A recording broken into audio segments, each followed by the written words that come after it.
आप मुझे पढ़ाई करने क्यों नहीं देते? तेरी गलती है कि तू एक लड़की है। लड़का होती तो क्या बापू? लड़का होती तो क्या? ए लड़की, ज्यादा जबान ना चला, नहीं तो जबान हलक से खींचकर बाहर निकाल दूंगा। बापू, मैं पढ़ लिख कर कुछ बनना चाहती हूँ, मेरी पढ़ाई ना रोको बापू। आनंदी, तुझे पढ़ना है तो पढ़, लेकिन सारी उम्र बाप की छाती पर यूं बोझ बनकर ना बैठ।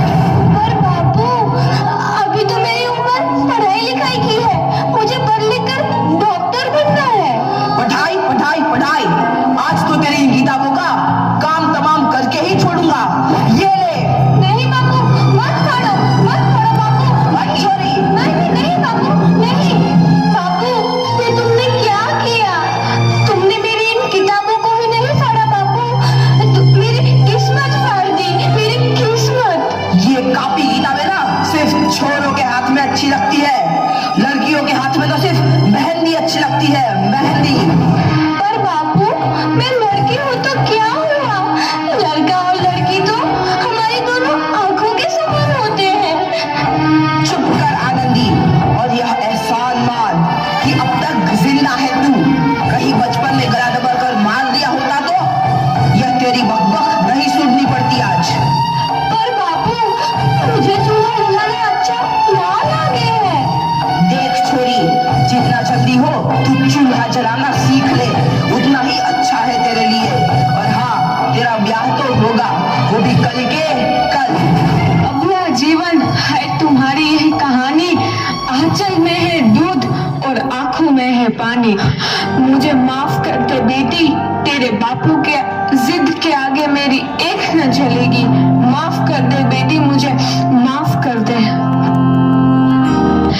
इस प्रकार मात्र 9 वर्ष की छोटी उम्र में आनंदी का विवाह गोपाल राव जोशी से हो गया। बाल विवाह एक सामाजिक कुरीति है और इस कुप्रथा का शिकार होना पड़ा आनंदी को। 5 वर्ष बाद आनंदी 14 साल की हो गई है। उसके घर एक शिशु ने जन्म लिया है। देखते हैं आगे क्या हुआ। देखिए ना, इसे क्या हो गया है? इसका माथा तो अंगार की तरह तप रहा है, इससे तो बहुत तेज बुखार है।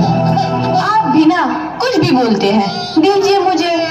माधव, माधव, जल्दी से वैद्य जी को बुला के लाओ। जी, अभी बुला के लाता हूँ। ये तुम क्या कर रही हो आनंदी? भगवान की विभूति लगा रही हूँ।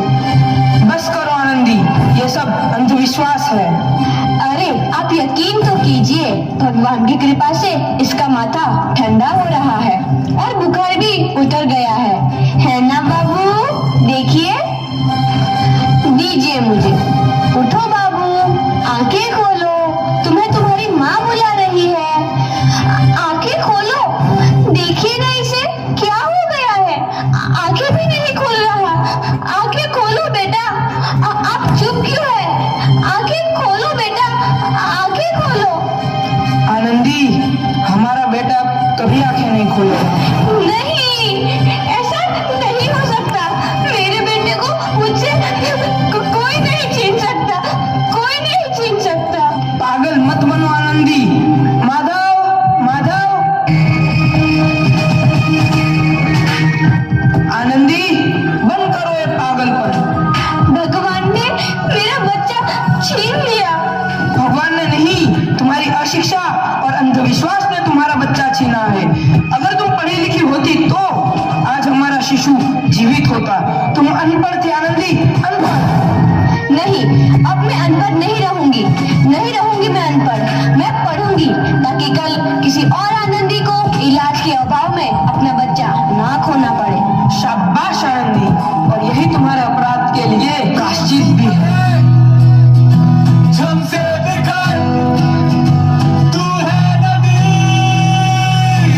आनंदी, तुम्हारी 12वीं का परिणाम आ गया है। तुमने पूरे कॉलेज में प्रथम स्थान अर्जित किया है।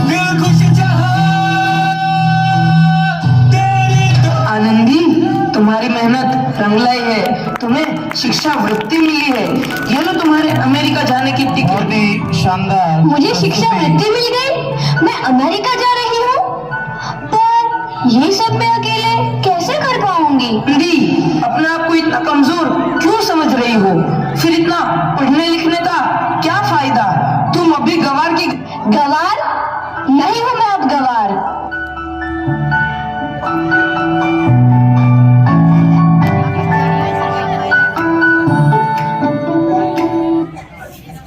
इस प्रकार 7 अप्रैल 1883 को आनंदी अमेरिका के पेंसिल्वेनिया के लिए रवाना हुई और 3 साल बाद उन्होंने डॉक्टर ऑफ मेडिसिन की उपाधि प्राप्त कर ली। इधर आनंदी के पिता की तबीयत बहुत खराब है। आगे क्या होता है देखते हैं। लगता है अब मेरे जाने का समय आ चुका है। अब मैं नहीं बचूंगा। ऐसा मत बोलो। शहर के सिटी हॉस्पिटल में अमेरिका से डिग्री लेकर मोबाइल बंद कर लो। वहाँ चलकर आपको वीडियो मिल जाएगा। हाँ सही बोला भैया, कम से कम दिल को तसल्ली तो मिल जाएगी। हाँ चलो जल्दी ताली बजाइए इसके लिए।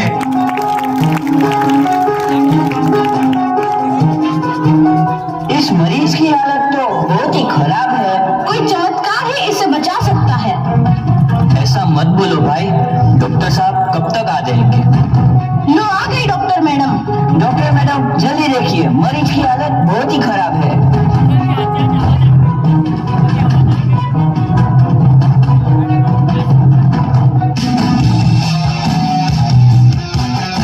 अब आप बिल्कुल ठीक हैं। मौत के मुंह से आपको बचाया है डॉक्टर मैडम ने। डॉक्टर साहब ने मुझे बचा लिया। मुझे मिलना है डॉक्टर साहब से। डॉक्टर साहब नहीं, डॉक्टर मैडम बोलो। डॉक्टर मैडम, उन्होंने ही तुम्हें जीवन दान दिया है। वो आ गई डॉक्टर मैडम, मिल लो उनसे। डॉक्टर मैडम आपका बहुत बहुत धन्यवाद। आपने मेरी जान बचाई। इसके बदले में मैं गरीब भला आपको क्या दे सकता हूँ? वचन चाहिए मुझे कि कभी ये नहीं कहोगे कि लड़कियां कुछ नहीं कर सकती। वचन? ये कैसा वचन? अरे श्यामलाल, तुमने पहचाना नहीं? तुम्हारी बेटी आनंदी। आनंदी? मेरी बेटी आनंदी डॉक्टर? हाँ बापू, वही आनंदी जिसके लिए बचपन में तूने चूल्हा और दूल्हा के अलावा कुछ नहीं सोचा था। आनंदी, आनंदी मेरी बेटी, मुझे माफ कर दे। मैं तेरा गुनहगार हूँ बेटी। नहीं नहीं बापू, वही आनंदी जिसके हाथ पीले करके तुम उसकी सारी जिंदगी काला कर देना चाहते थे। माफ कर दे मुझे मेरी बच्ची, माफ कर दे। मैं तेरा अपराधी हूँ मेरी बच्ची, माफ कर दे। नहीं बापू, मैंने तो तेरा एहसान चुकाया है। याद है ना अपना एहसान जो बचपन में तुमने मुझ पर किया था? ताने सुना सुना कर जीते जी मार डाला था मुझको। अब बोल, और किस किस को मारेगा? आनंदी बेटी, मुझे माफ कर दे मेरी बच्ची। मैं तेरा गुनहगार हूँ। बापू, आपने ही तो बोला था किताबें सिर्फ बेटों के हाथ में अच्छी लगती है, बेटियों के हाथ में तो सिर्फ मेहंदी। बेटों और बेटियों में फर्क करना तो आंखों में फर्क करने समान है। एक का पढ़ना और दूसरे का ना पढ़ना सामाजिक अंधकार है बापू, सामाजिक अंधकार। उपकार मांगता हूँ मैं तुझ जैसी बेटी का, जिसने सारी उम्र मुझसे कुछ ना मांगा। मांगा तो सिर्फ बराबरी का दर्जा। वरना सच तो यह है कि मैं तेरी माफी के लायक भी ना हूँ। मुझ जैसा बाप मेरी बराबरी कर सके, उसके मैं लायक भी ना हूँ मेरी बेटी, मैं लायक भी ना हूँ। अपने बापू को क्या माफ नहीं करोगी आनंदी? माफ कर दो आनंदी, माफ कर दो। सुबह का भूला यदि शाम को घर लौट आए तो उसे भूला नहीं कहते। बापू, तो इस प्रकार आनंदीबाई जोशी ने अपनी मेहनत बहुत ही शानदार न केवल भारत की पहली महिला डॉक्टर बनी